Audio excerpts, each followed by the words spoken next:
crime brutal que chocou o país em 2022 foi o assassinato de Marcelo Arruda, tesoureiro do PT, durante festa de aniversário com o tema do partido. O executor foi o bolsonarista Jorge Guaranho, que agora foi considerado a vítima por um juiz. Sim, é isso que você ouviu. O homem que chegou armado numa festa de aniversário e executou o outro sem chance de defesa foi considerado vítima. Vamos ouvir mais informações sobre esse caso espantoso com a Daiane Oliveira aqui no Plantão no Meteoro. Bora lá.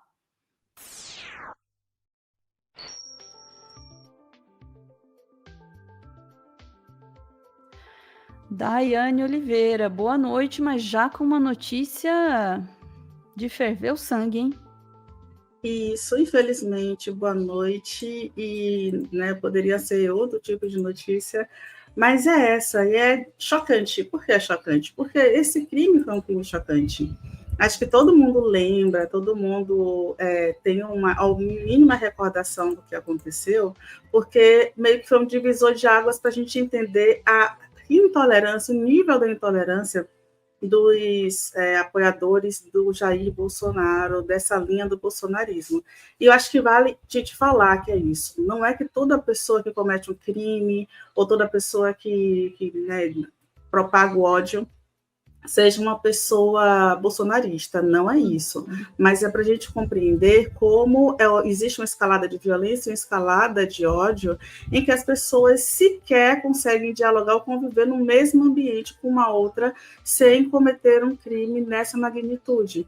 E nesse caso, foi pura e simplesmente por uma questão de um era um apoiador do Bolsonaro e o vizinho, um conhecido ali, um apoiador do Lula, tesoureiro do PT, uma pessoa que já tinha um tempo de militância.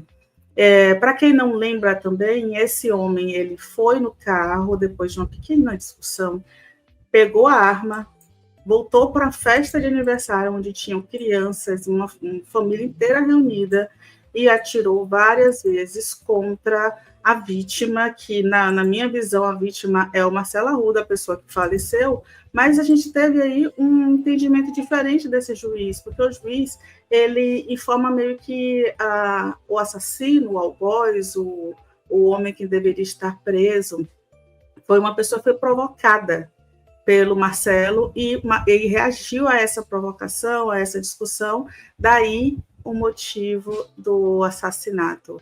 Nesse caso, então, a vítima é colocada como a pessoa que causou um assassinato. É quase como se ele estivesse falando, e desculpe o termo é muito sensível, de suicídio. Então, ele provocou e por isso aconteceu isso. Olha só, é a mesma coisa dele ter se jogado da janela. Gente, não é assim, e tem várias nuances. Eu vou te pedir, por favor, Ana, para colocar a matéria, trazer no assunto, a gente comenta um pouquinho algumas coisas que acontecem depois. Por gentileza. Bora lá. Nacional. Olha só, o juiz Benjamin Acácio de Moura e Costa, do Tribunal de Justiça do Paraná, disse em uma audiência que o ex-policial penal Jorge Guaranho, que matou o guarda municipal e tesoureiro do PT lá em Foz do Iguaçu, Marcelo Arruda, isso em 2022, você deve lembrar, foi, na verdade, vítima do homem assassinado. Vamos entender. A audiência aconteceu em julho deste ano e a posição do magistrado foi alvo de uma denúncia no Conselho Nacional de Justiça em outubro. Guaranho assassinou Marcelo Arruda em julho de 2022 após uma discussão política. O ex-policial penal é réu por homicídio duplamente qualificado, por motivo fútil, e será julgado no Tribunal do Júri em fevereiro de 2025. Juiz da titular na primeira Câmara Criminal do Tribunal de Justiça do Paraná, Moura e Costa, disse que Guaranho agiu em legítima defesa diante do comportamento violento da vítima. Além de ter defendido a liberdade do réu, o juiz pediu o trancamento da ação. Em setembro, a Justiça autorizou a medida de prisão domiciliar com uso de tornozeleira eletrônica para o ex-policial penal Jorge Guaranho. Ele estava preso no Complexo Médico Penal de Pinhais desde agosto de 2022. Esse caso aí, você deve lembrar, foi justamente após a festa de aniversário do Marcelo, cujo tema era o Partido dos Trabalhadores, o presidente Lula, enfim. E na época isso foi encarado como o ato mais brutal de violência política, já que os dois tinham posições políticas contrárias, né, antagônicas completamente. Então, na época, o caso foi visto dessa forma e a gente trouxe agora mais esse passo dessa investigação e a gente segue acompanhando, é claro. Inacreditável, né? Inacreditável. Isso. Ele invadiu a festa de aniversário do cara, ou melhor, ele brigou, ele saiu, ele voltou, pegou a arma, voltou, e isso foi considerado legítima defesa, é isso?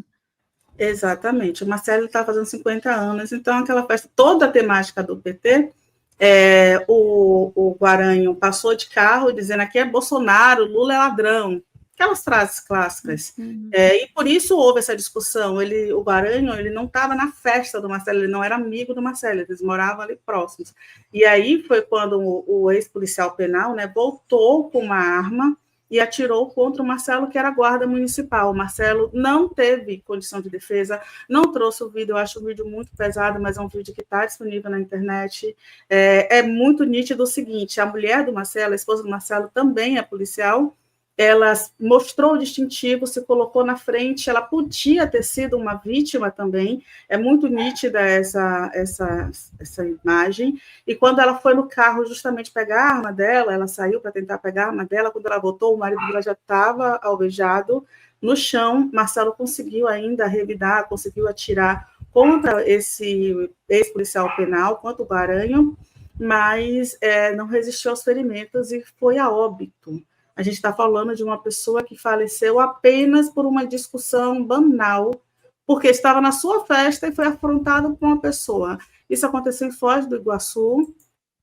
A gente teve aí a justiça determinando algumas coisas. Primeiro ponto, né, que eu acho que já foi dito, mas acho importante a gente trazer novamente, é que a justiça autorizou a prisão domiciliar do ex-policial bolsonarista. Ele está respondendo, ele está com tornozeleira eletrônica, mas ele está dentro da sua residência. Foi o que decidiu a primeira Câmara Criminal do Tribunal de Justiça do Paraná. A gente está falando de uma pessoa que cometeu um homicídio. Tá? Não é uma pessoa que, né? E é uma pessoa que cometeu um homicídio com câmera de segurança gravando. Não tem como dizer que não houve aquilo que aconteceu. E a gente tem aí também o Tribunal de Justiça do Paraná, ele acolheu o pedido da defesa do Guaranho, né, argumentando que o local onde ele estava preso não tinha condições de oferecer a assistência necessária que ele precisava. A gente sabe que o sistema carcerário no Brasil não é um dos melhores, pelo contrário, a gente enfrenta vários problemas, várias problemáticas, mas uma coisa é transferir de presídio, outra coisa é liberar para ficar em casa, né? Enfim, Ana, vou te pedir para trazer o quê? Trazer uma matéria, que é justamente a matéria que é uma decisão que aconteceu em 2023, justamente porque a Justiça entendeu a responsabilidade do Estado pelo que aconteceu. E aí a Justiça mandou a União pagar pensão aos filhos do Marcelo Arruda, que foi morto pelo bolsonarista. E o juiz, durante a decisão, ele disse que a União é responsável pelos crimes praticados por seus servidores com o uso de arma de fogo sobre a tutela estatal, que a arma utilizada, inclusive, é a arma que seria de serviço, mas seria para ele se proteger e não para ele, né, sair fazendo o que foi feito. A decisão vem de um entendimento que foi feito, inclusive, pelo STF, e a União seria, então, responsável por esses crimes que seriam praticados por servidores utilizando a arma de fogo. Daí foi feito esse processo, foi um pouco de acalante, né, a gente não pode chamar isso de vitória, é o mínimo que a União poderia fazer. Tem uma outra decisão, aí a segunda matéria, vou te pedir, por favor, que é a Brasil 247, que traz justamente um ponto que é importante a gente trazer, que é o seguinte: o bolsonarista, esse homem aí agressivo nesse ponto de ser a pessoa que vai no carro, pega uma arma e volta para atirar em alguém que está em sua festa de aniversário, que apenas tem uma discussão banal sobre política, ele aparece, né, que é o Jorge Guaranho, ele aparece aí em fotos ao lado de quem? Ao lado de quê, gente? Ao lado do filho do Bolsonaro, do Eduardo Bolsonaro. E aí, por que a gente faz esse paralelo, né? A gente traz isso? Porque existiu institucionalmente um grupo que apoiou a barbárie, que apoiou qualquer tipo de violência, que botou Deus acima de tudo, Brasil acima de todos, e justiça não existe, respeito não existe, Constituição não existe, esse Brasil é fictício, né? Não é um Brasil constitucional, não é um Brasil do respeito, e infelizmente a gente tem aí agora, mais uma vez, a justiça, e para mim é tripudiada, a dor de uma família tripudiando, né? Tanto que o juiz que deu essa determinação aí, que acreditou que o algoz seria a vítima e agiu em legítima defesa, gente, eu não consigo conceber como seria a legítima defesa. Você sair de um local, na verdade, sair não, você passar, chamar alguém, gritar alguém, afrontar alguém, e depois você pegar uma arma e voltar naquele local para matar, simplesmente matar, atirar contra uma pessoa na frente de crianças, de idosos, de qualquer outra que está ali no meio.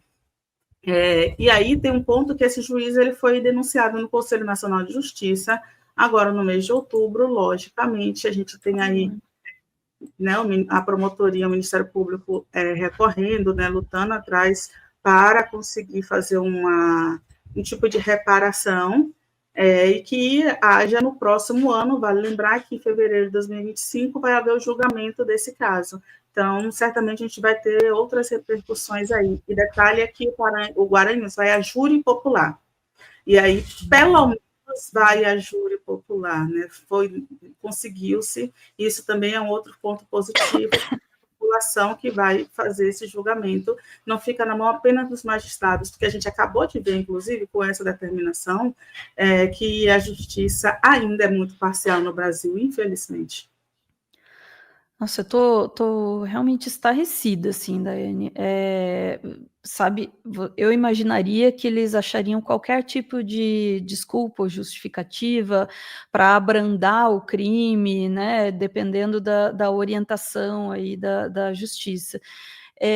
Mas dizer que ele agiu em legítima defesa assim, esticar um conceito até ele realmente não existir mesmo, né? Porque ele sai da festa, ele volta armado, atira na frente de todo mundo, assim, era um negócio completamente descabido enquadrar isso como legítima defesa.